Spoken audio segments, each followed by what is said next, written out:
What if I told you that the greatest threat to your life isn't evil, isn't malice, isn't even cruelty, but something far more invisible, far more insidious, something that walks among us every single day wearing a smile and demanding respect? What if the thing destroying your potential, sabotaging your dreams, and slowly suffocating your spirit isn't hatred, but stupidity? And what if I told you that modern society isn't fighting it, it's protecting it, nurturing it, and rewarding it at every turn? Let that sink in for a moment. We live in an age where information flows like an endless river. We have libraries in our pockets, universities in our browsers, and the entire sum of human knowledge just one click away. And yet somehow, we are surrounded by more foolishness, more willful ignorance, and more celebrated mediocrity than at any other point in human history.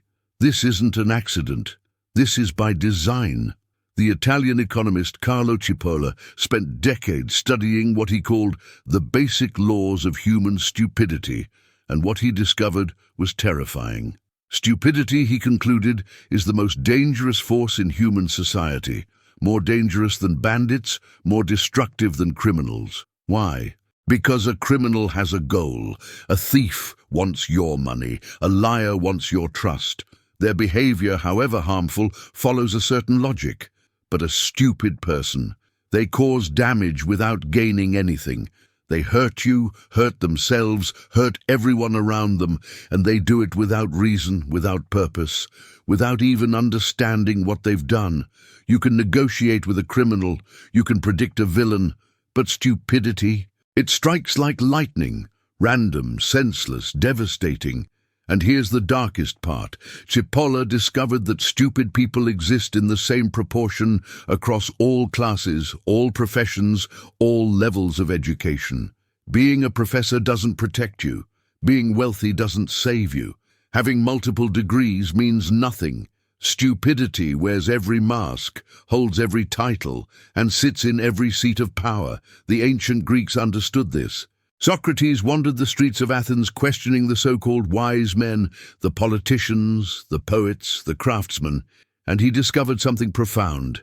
These men believed they knew things they didn't know. They confused confidence with competence, reputation with wisdom. And that false certainty, Socrates realized, was the very definition of ignorance. True wisdom, he taught, begins with admitting how little we actually understand. But modern society has inverted this truth. Today, admitting ignorance is weakness. Saying, "I don't know," is failure. We've built entire systems that reward confidence over competence, that celebrate loud opinions over quiet understanding, that promote those who speak the fastest rather than those who think the deepest.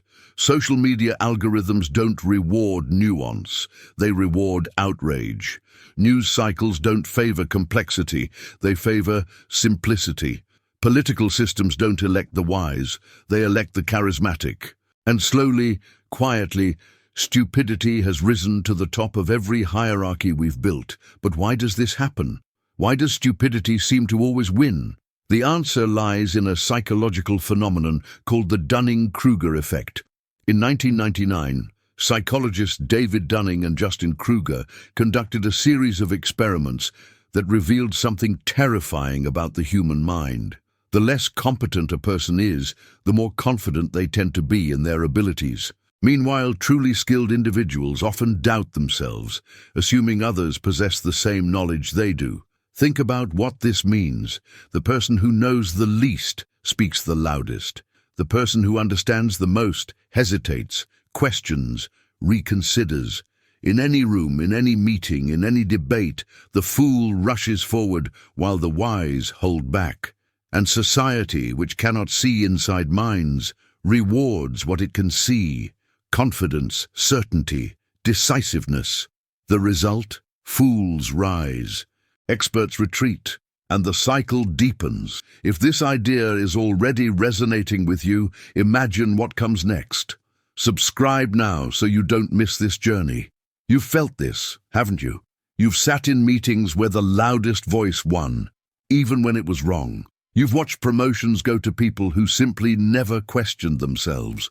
You've seen relationships destroyed by partners who couldn't admit their mistakes, friendships ended by people who refused to grow. And maybe, just maybe, you've started to wonder if you're the problem. If your hesitation, your self-doubt, your constant questioning means you're falling behind in a world that rewards blind certainty. Let me tell you something important. Your doubt is not your weakness. It's your strength. It's the sign that you're actually thinking, actually processing, actually trying to understand before you act. The ancient Stoics had a word for this: epoche, the suspension of judgment. It was considered a virtue, a mark of wisdom, the ability to hold back before making claims. But today, we've lost this entirely. Today, everyone has an opinion on everything. Ask anyone about economics, about medicine, about foreign policy, about complex scientific matters, and they'll give you an answer with absolute certainty, despite having never read a single book on the subject. We've created a culture where having an opinion is more important than having knowledge. Where being authentic means never changing your mind, where admitting you were wrong is seen as weakness rather than growth. Think about the people in your life who've caused you the most pain. I'm willing to bet it wasn't the calculating villains. Those are rare. It was the careless ones, the ones who never stopped to think about how their actions affected you, the ones who repeated the same mistakes over and over, never learning, never growing. The colleague who promised to deliver and never did, the family member who kept hurting you with the same words year after year, the friend who took without giving, oblivious to the imbalance. These weren't evil people. They were asleep. They were operating on autopilot, running the same patterns, never examining their own behavior. And that unconsciousness, that refusal to reflect, caused more damage than any conscious cruelty ever could. Friedrich Nietzsche wrote about what he called the herd mentality, the human tendency to follow the crowd, to adopt popular opinions without examination, to fear standing alone more than being wrong. This herd instinct, Nietzsche argued, was the enemy of all greatness, because greatness requires questioning, growth requires discomfort, wisdom requires the courage to stand apart and think for yourself, even when the entire world tells you you're wrong. But there's something even more profound happening here. Modern society isn't just failing to combat stupidity, it's actively structured to protect it. Think about our institutions. Our education systems don't teach critical thinking. They teach compliance. Our workplaces don't reward innovation, they reward conformity. Our social systems don't encourage genuine discourse, they encourage tribal allegiance. We've built a world where questioning the consensus is dangerous, where challenging authority is career suicide, where admitting uncertainty makes you look incompetent. This isn't accidental. Stupid populations are easier to govern. Unquestioning workers are easier to manage. Consumers who don't think critically are easier to sell to. There are powerful forces, economic, political, social, that benefit from keeping people asleep. Not through some grand conspiracy, but through simple incentive structures. It's profitable to keep people confused. It's convenient to keep people compliant. And so our systems evolve to produce exactly that. The philosopher Bertrand Russell once observed, "The fundamental cause of trouble in the world today is that the stupid are cocksure while the intelligent are full of doubt." This isn't just a witty observation, it's a warning. When the confident lead and the thoughtful follow, societies decay. When volume beats validity, truth itself becomes endangered. We're living through this right now. We're watching in real time as complex problems get oversimplified, as nuanced discussions get reduced to tribal battles, as expertise gets dismissed in favor of gut feelings. But here's where everything changes. Here's the secret that can set you free. The solution isn't to fight stupidity directly. You can't argue someone into wisdom. You can't shame someone into reflection, as the old saying goes. You cannot wake someone who is pretending to be asleep. The solution is to focus entirely on yourself. to become so grounded in your own critical thinking, so secure in your own examined beliefs, so committed to your own growth, that the stupidity around you loses its power over you.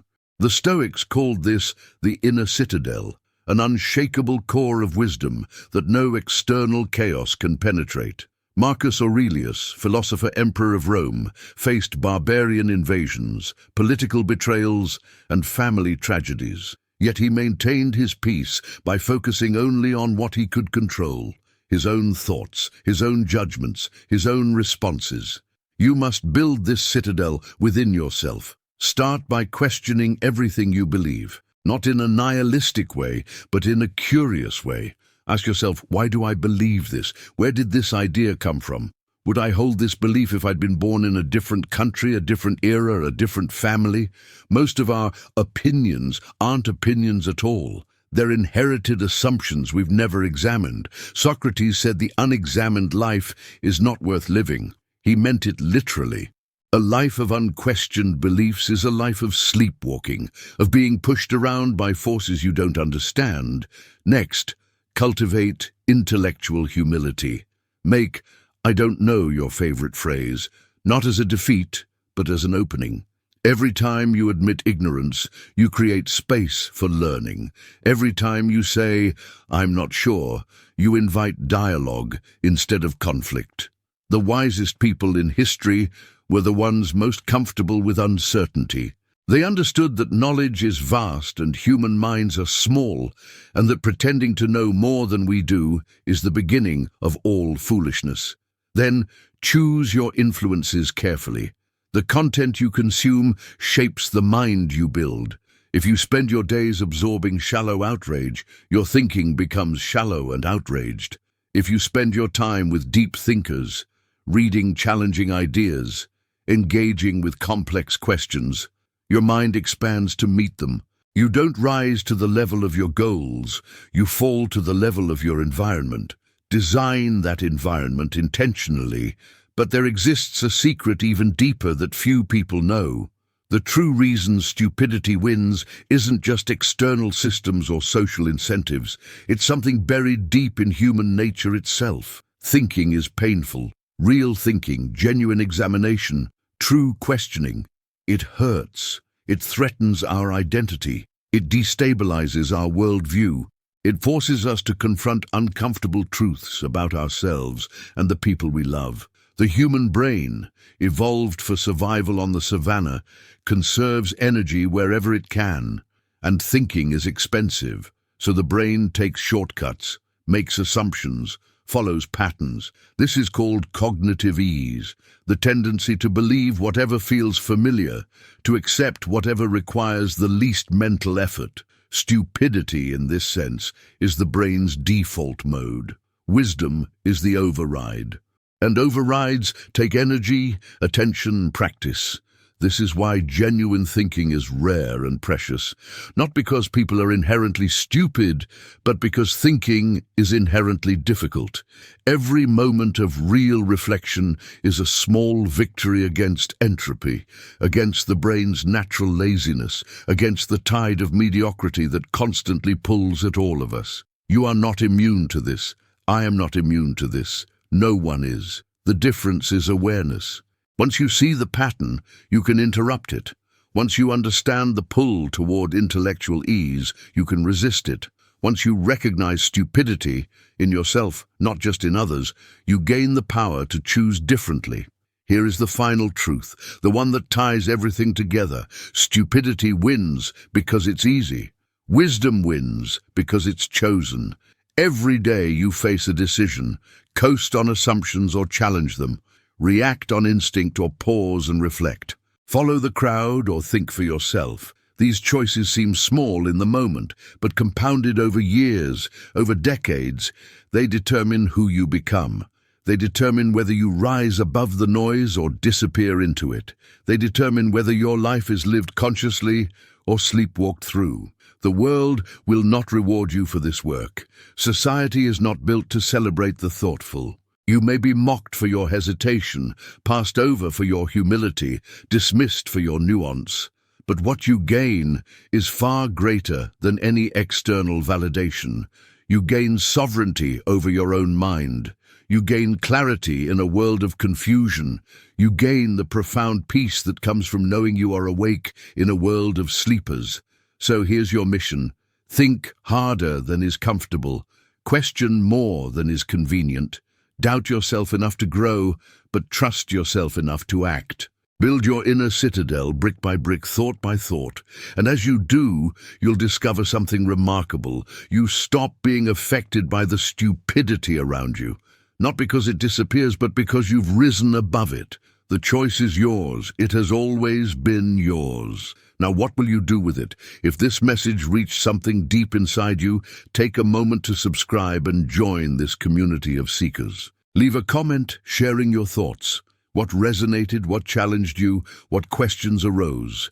And if you know someone who needs to hear this truth today, share this video with them. Because sometimes one idea at the right moment can change everything. Until next time, keep questioning, keep growing, and stay awake.